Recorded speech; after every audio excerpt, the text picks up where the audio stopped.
Hello kabayan! Kamusta po kayo? Welcome back sa ating channel. At kung hindi ka pa nakapag-subscribe ay please i-click mo na pa yung subscribe button and bell notification button para updated ka sa mga next videos na i-upload ko.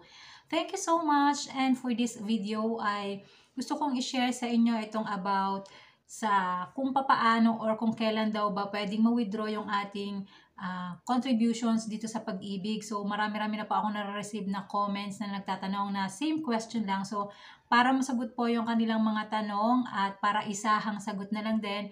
So in this video ay i-share ko sa inyo yung mga ways kung paano siya i-withdraw, kung kailan siya dapat i-withdraw, at kung ano ba yung mga options para sa pag-withdraw dito sa ating Pag-ibig regular savings, or ito yung contribution, or ito yung tinatawag na P1. So meron tayong dalawang option. So yung first option is kapag termination of membership. So doon sa termination of membership, meron niyang kinabibilangan kung pasok ba tayo doon sa mga options na yon. So yung pangalawa naman is yung optional withdrawal. So doon po sa membership termination is kapag nakatapos kayo ng 20 years na paghuhulog dito, ibig sabihin mature na yung inyong savings. So at least meron kayong 240 months na hulog sa inyong Pag-ibig regular savings. And then next is kapag retirement withdrawal. Ayan, pwede po kung kayo ay 60 years old or 65 years old. Ayan, pwede nyo pong ma-withdraw yung inyong savings. And yung next naman is kapag natanggal kayo sa trabaho nyo in the reason of your health, ganyan. Or kapag meron kayong critical illness, ganyan.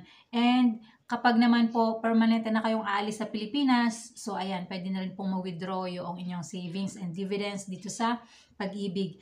And kapag po nagkaroon kayo ng permanent disability or insanity, so ayan, pwede na rin pong ma-withdraw yung inyong savings. And yung the last is yung death. So yung inyong beneficiaries, so kailangan mag-provide ng death certificate, and ibibigay po yon sa beneficiaries yung inyong regular savings at lahat ng dividends. So accumulated na po yung savings and dividends. So ayan, mag-withdraw po yun based doon sa termination of membership. Ayan po yung option 1. Doon naman po sa option 2 is kapag meron na kayong 15 years or at least 180 months contributions na walang patlang, and provided na wala po kayong existing loan. Ayan, so pwede nyo pong ma-withdraw yung inyong regular savings. So meron po yung mga terms and conditions, and merong supporting documents kapag mag-withdraw po kayo. Para po sa detailed information about membership termination and optional withdrawal, so ayan, pakibasa nyo na lang po itong mga details dito, and para meron na rin po kayong guide.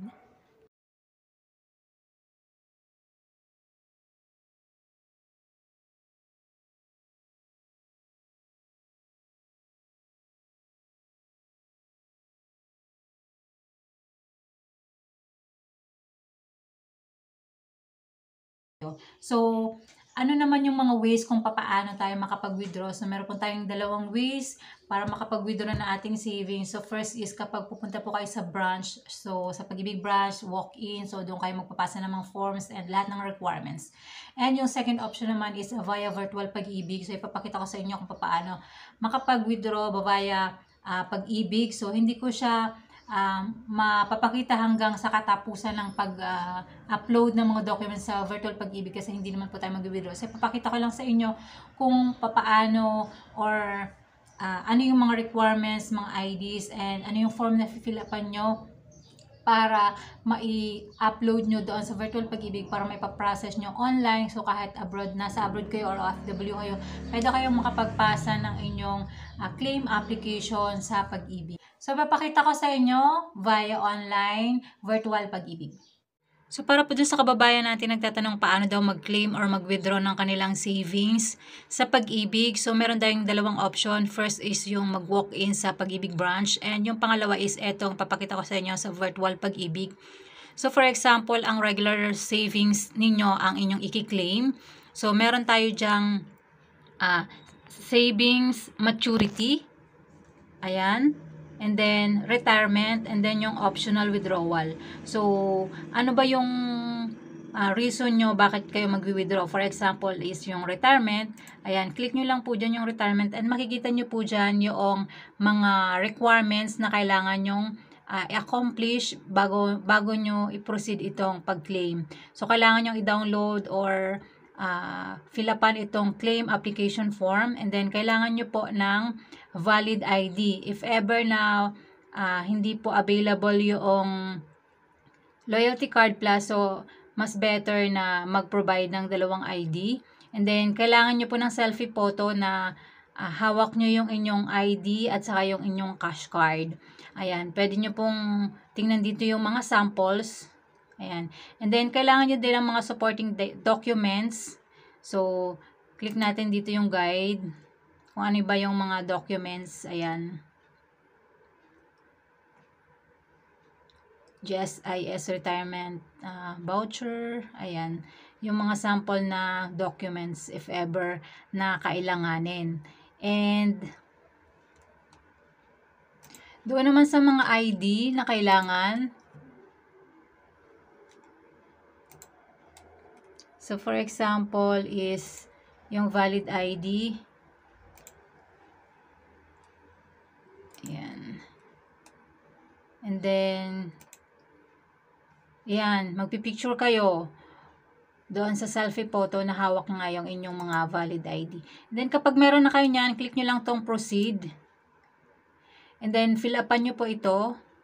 Yan, yung retirement. Diba, retirement yung, for example, pinili nyo na reason bakit nyo i-input, i-claim yung inyong pag-ibig savings. Then, kailangan nyo pong i-enter dito yung membership ID and then validate. So, mayroon po dyang lalabas if ever eligible kayo or not. So, kung eligible kayo, so, i-process nyo lang po, i-download nyo na or i-upload nyo na yung mga documents, yung ID, yung application form, and then yung inyong selfie. So, ayun.